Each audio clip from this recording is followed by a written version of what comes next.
సాతాను మన ప్రార్థనను దొంగిలించడు. సాతాను మన ప్రార్థనను దొంగిలించడు. ప్రార్థన గదిని దొంగిలిస్తాడు వాడు. ప్రార్థన గదికి పోయా, ప్రార్థన చేద్దాం, ఏ మొహం పెట్టుకొని చేస్తా, సిగ్గులేదు నీకు? పెద్ద మనిషిలాగా పోయావు. బుద్ధి లేదంటారా నీకు? నువ్వు చేసిన పనులు ఏంది? నువ్వు మాట్లాడిన మాటలు పెద్ద భక్తుల్లాగా, పెద్ద క్రమశిక్షణ కలిగినోడిలాగా పోయావు. గదికి పోయా ప్రార్థన చేద్దామని. రా ఏడిసావు. కానీ నీకు మళ్ళీ దేవుడి సన్నిధి వచ్చి పెద్ద నీ ప్రార్థన విని నువ్వు నీ బతుకు నీ పనికి మళ్ళీ పనులు రారా బయటికి.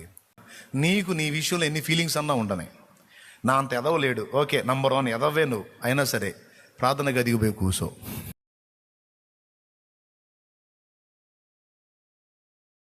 సాతాను మన ప్రార్థనను దొంగిలించడు. సాతాను మన ప్రార్థనను దొంగిలించడు. ప్రార్థన గదిని దొంగిలిస్తాడు వాడు. మన నోట నుండి ప్రార్థన అంటూ వెళ్ళింది అంటే దాన్ని ఆపటం ఎవడి వల్ల కాదు. అర్థమైందా? ఆ ప్రార్థనలో వాడేట దొంగిలిస్తాడు. స్తోత్రం చెప్పు. ప్రార్థనను దొంగిలించడు వాడు. మన విజ్ఞాపనలను దొంగిలించడు, కానీ ప్రార్థన గదిని దొంగిలిస్తాడంటే అర్థమైందా మీకు? అబ్బే, నువ్వు ప్రార్థించడానికి ఏ స్థలం అయితే ఎంపిక చేసుకుంటావో ఆ స్థలానికి నువ్వు వెళ్లకుండా ఆటంకపరుస్తాడు. అది రహస్యం.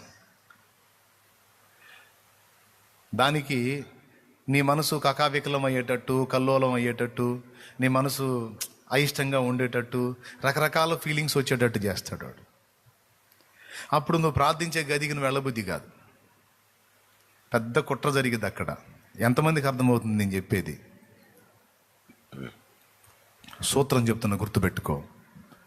నీకు ప్రార్థించబుద్ధి కాకపోయినా నువ్వు ప్రార్థన చేయొద్దు, కానీ ఆ గదికి వెళ్ళు. ఆ గదికి వెళ్ళు చాలు. నువ్వు ఎట్లా ప్రార్థన చేయవో నేను చూస్తా. నువ్వు చేయొద్దు నేను చేయను అనుకోనే పో.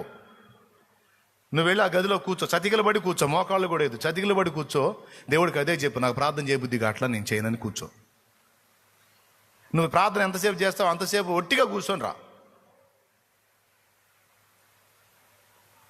ఎంతమందికి అర్థమైంది? ఏం అర్థమైంది? నువ్వు రెగ్యులర్గా ఒక గదిలో ప్రార్థన చేసుకుంటావు చెల్లి, అన్నా, ఒక గదిలో ప్రార్థన చేసుకుంటావు నువ్వు.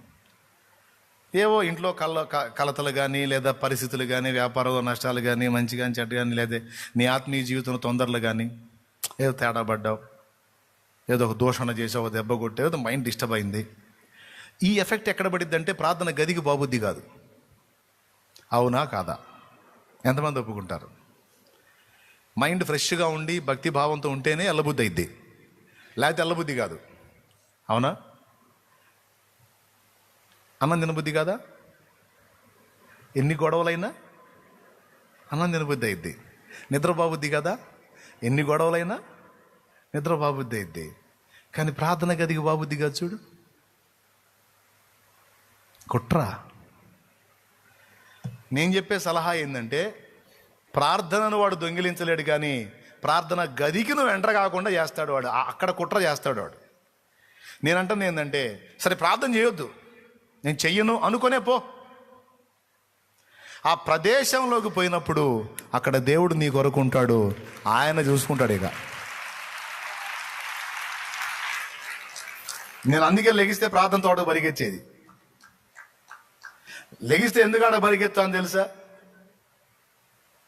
ఆ ప్రాంగణంలోకంటూ ఎంటర్ అయితే తర్వాత కార్యక్రమం దేవుడు చూసుకుంటాడు. ఇక ఆయన ప్రదేశంలోకి అడుగు పెడితే ఆటోమేటికల్ లాగి కూర్చోబెడతాడు, కూర్చోరేడానికి. ఆయన దరికి చేరకుండా అడ్డగిస్తాడు వాడు, శత్రువు. అది వాడు చేసే కుట్ర. Praise the lord. ఇంట్రెస్ట్ ఉంటే రాసుకో తల్లి, మా అమ్మ కాదు, పెద్ద జ్ఞాపక శక్తి ఉన్న దానిలాగా ఓవర్ యాక్షన్ చేయవక. రాసుకోమ్మా, రాసుకోయ్యా, ఉపయోగపడిద్ది, జీవితకాలం ఉపయోగపడిద్ది. ముంగమూరి దేవదాసయ్య గారు పెద్దోళ్ల మాటలు పెరుగన్న మూటలని ఒక అద్భుతమైన సామెత ఉంది లోకంలో. పెద్దోళ్ల మాట చద్దన్న మూట అని. అంటే అడవికి ప్రయాణం వెళ్తున్నాడంట, అడవి బాటకి.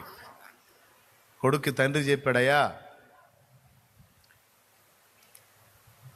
కాస్త చద్ది మూట కట్టుకొని వెళ్ళరా, దారిలో ఎక్కడన్నా ఉపయోగపడిద్ది అన్నాడు. కొడుకు అన్నాడు, దారి పొడుగున పూటకోళ్ళ సత్రాలు ఉంటాయి. ఏ పూటకోళ్ళ సత్రం అంటే తెలుసా మీకు? హోటల్.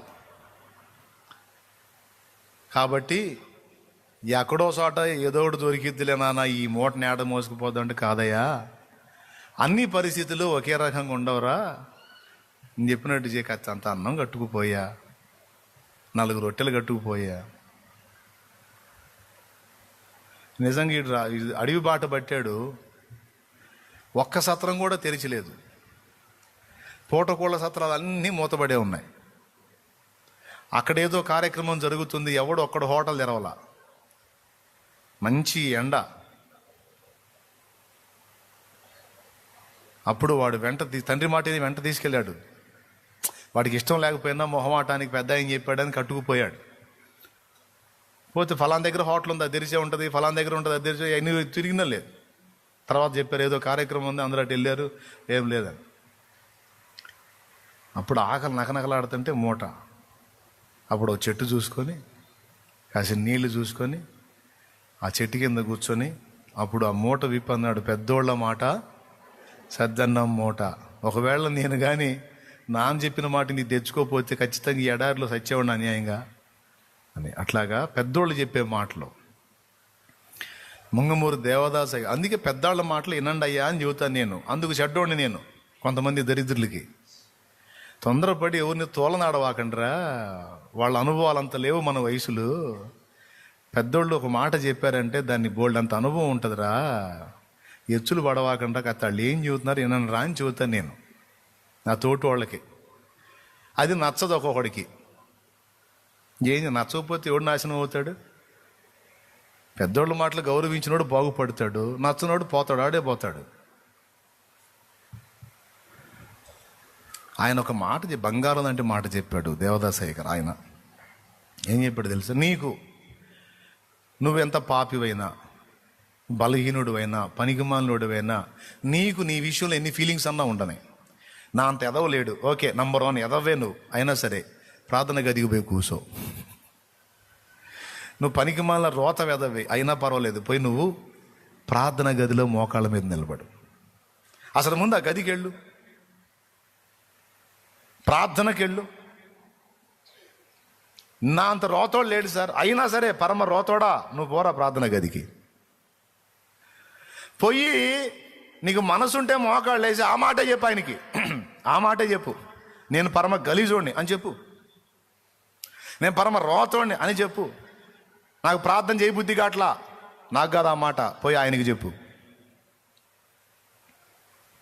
కానీ ఒక్కటి చెయ్యి, నేను అలాంటి వాడిని, నేను ఇలాంటి వాడిని, నేను అలాంటి దాన్ని, ఇలాంటి దాన్ని, నా మనసు అలా ఉంది ఇలా ఉందని పిచ్చి మాటలు చెప్పి గదికి దూరం కావాకు. గదిలో దేవుడు ఉంటాడు అనుకో, ప్రార్థన గదిలో నీ కోసం ఆయన వచ్చి కూర్చుంటాడు. సరే, నీకు ఏ ఫీలింగ్స్ ఉన్నాయో, నీ గెలుపో నీ ఓటమో మొత్తం అక్కడ ఓపెన్ అవు. నెడితే ఆయన నెట్టాలి నిన్ను బయటికి. సిగ్గులేని ముఖం పెట్టుకుని చెప్పు అని మెడబట్టు గదిలోంచి ఆయన బయటికి నెట్టాలి. ఎప్పుడన్నా నెడతాడా? అసలు నువ్వు గదిలోకి పోతే నిన్ను దగ్గరకు తీసుకొని గుండెకి హత్తుకుంటాడు ఆయన.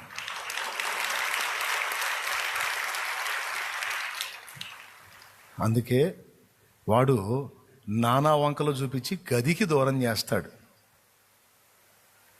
యేసయ్య స్పష్టంగా చెప్పాడు, గదిలోకి పోయి తలుపు వేసి అన్నాడు. మళ్ళీ గదిలోకి పోయి తలుపు తీసినా సరే మళ్ళీ వీడు బయట ఉండి పిలుస్తుంటాడు. నేను చెప్పాను నిజం.